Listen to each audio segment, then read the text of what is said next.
Today I'm going to be breaking down the top 3 easiest strategies you can use here at Townhall 8 to 3-star any base. So the first strategy we're going to be looking at is of course going to be GoHo. We have that kill squad coming in with those golems and the wizards, those wall breakers to help us push on through, those hog riders going to be swinging through on the back end. This is one of my personal favourite strategies that I have used for many years at Townhall 8, Townhall 9 and even up to Townhall 10. So let's jump straight in and we'll break it down. So jumping straight into this one, there's a few things you're going to want to identify when it comes to your kill squad. This of course, like I just said, the golems are going to be going out in front. You then have your wizards, your wall breakers, your clan castle and your queen. They're going to be coming in with the help of a rage spell. You're looking to take down a few key objectives. The first and most important, clan castle. You're definitely going to want to take out those clan castle troops. There's no if, buts and maybes. This is an absolute necessity. Next up, you're going to be looking to take down the enemy queen if they have one. If they have an enemy king, that's not such a big deal, but it's still my recommendation to try and take him down. Next up, you're going to be looking to take down as many splash damage buildings as you can. So this mainly includes the bomb tower first, with wizards as the second priority. Any other defenses over and above that absolutely is going to be nice. Now typically when it comes to this attack, I like to attack from a flat side of the base, but this time I actually chose to kind of go in from a corner. This was mainly because I knew my funnel was going to be slightly difficult because I had these two outer defenses that were going to lure my golems over. But if we go ahead and click play, I will show you guys exactly what I do. Kicking off proceedings, trying to funnel this left hand side a little bit. We have that golem going to be coming on through, dealing with that bomb tower. We then have the golem on the opposite side, again just trying to create a little bit of a funnel because ideally I'm looking to push in here and kind of get into the core like this.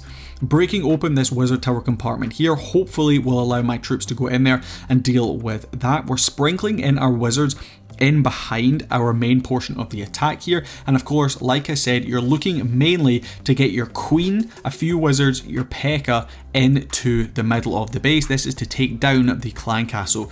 Now you can switch up your queen for a barbarian king. The earthquake boots on him is a fantastic piece of equipment for this strategy, but personally I like to bring the extra firepower through the queen to help take down those clan castle troops, because when you have things like dragons or balloons in that clan castle, your king's not going to be able to take them down, so you're solely relying on your poison spell and your wizards, and if they go down, you're going to be in a spot of bother. So personally, the king is really good for pushing through the core of the base, but I choose to take the queen just to help get through those clan castle troops. Now, once you've taken down a corner of the base, we're left with this kind of L shape, which is absolutely perfect for coming in with hog riders. We're going to be dropping them down in groups of 5 or 6. They're going to be pushing through kind of all together, and we're looking to maximize the amount of value we're getting from our heal spells. What I mean by this is, we're not choosing just to heal up this group of hog riders or this group of hog riders. We're dropping it in such a location that it's going to catch both of them and heal them as they move through onto the next set of defenses.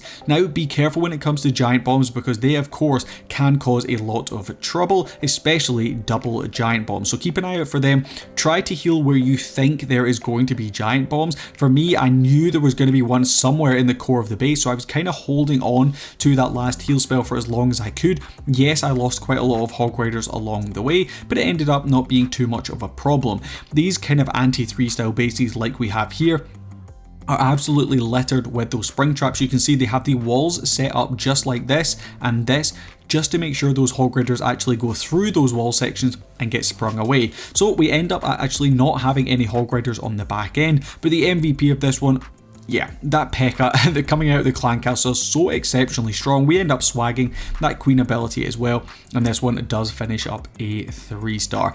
Typically you're going to see a lot more overkill than this, but this base is actually very strong indeed, so it was fairly difficult for me to hit, but we pull in the 3-star anyway, showing the first of these strategies. Next up, we're going to be coming in with Zap Dragons, and of course if you're familiar at all with Townhall 8, you knew this was probably coming. Dragons are definitely probably the most used troop here at Townhall 8, and there is a good reason for that. They are super strong, and this strategy exceptionally easy. So let's jump in and break this one down. So you can't really get much simpler than this army. 8 balloons, 8 dragons, 6 of those lightning spells, and a couple of earthquake spells. Now your main priority here is looking to get as much value from your lightning spells as you possibly can.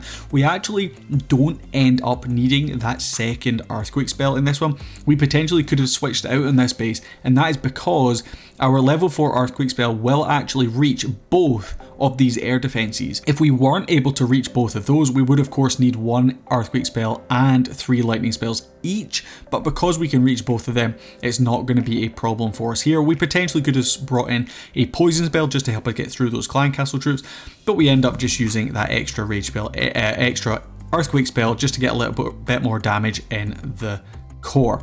Dragon's going to be coming through first. That is to help set the funnel. You'll see just trying to maximize the amount of damage I'm getting with those earthquake spells through in the core. Potentially could have used that second earthquake spell over here, but that is going to be the target of our barbarian king.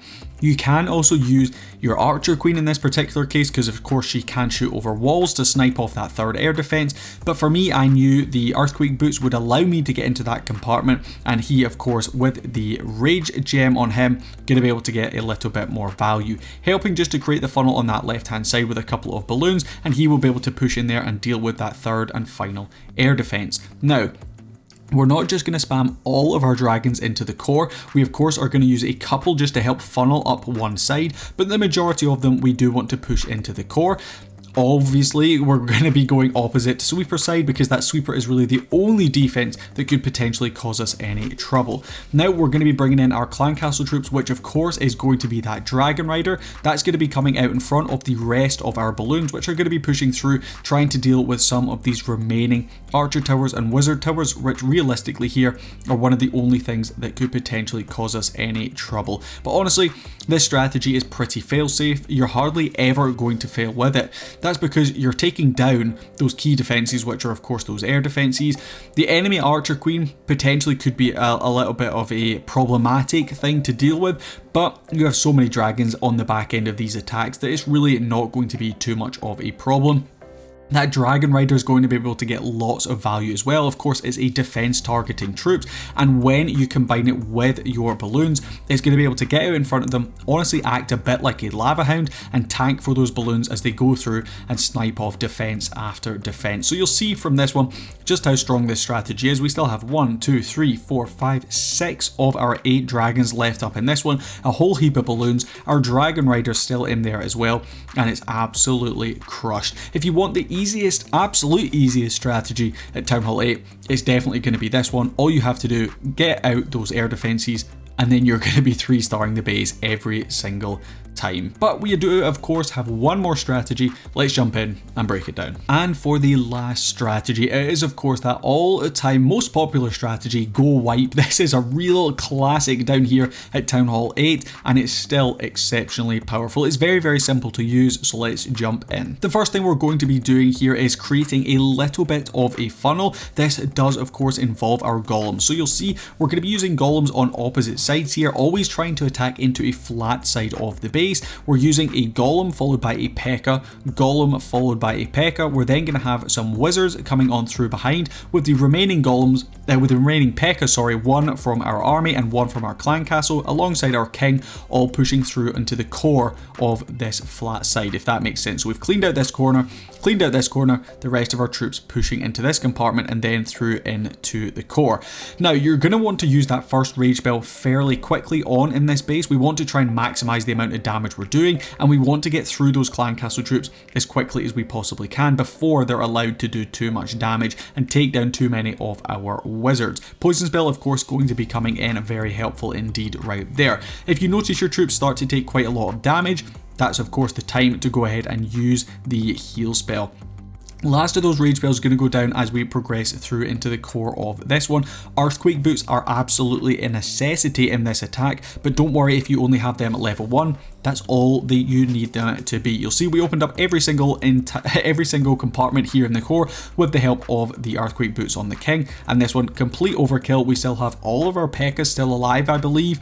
We still have a full health golem coming on through, as well as multiple wizards, our king's still in there as well, and this one, real overkill. So this again, one of those easy strategies you can bring into pretty much any base. Slightly more complex than maybe the previous one we looked at with the dragons, just because there's a few moving parts with spells in the core, but this one, again, very simple. So if I was to rank these from easiest to hardest, dragons absolute easiest, GoWiPe probably next best. GoHo does take a little bit more skill, especially with those hog riders, but for me it's still a very easy strategy once you get the basics. But that of course does wrap up this video, and if you did enjoy it and learn something, feel free to go ahead and subscribe to us at the Barracks, and I'll catch you guys in the next video. Peace.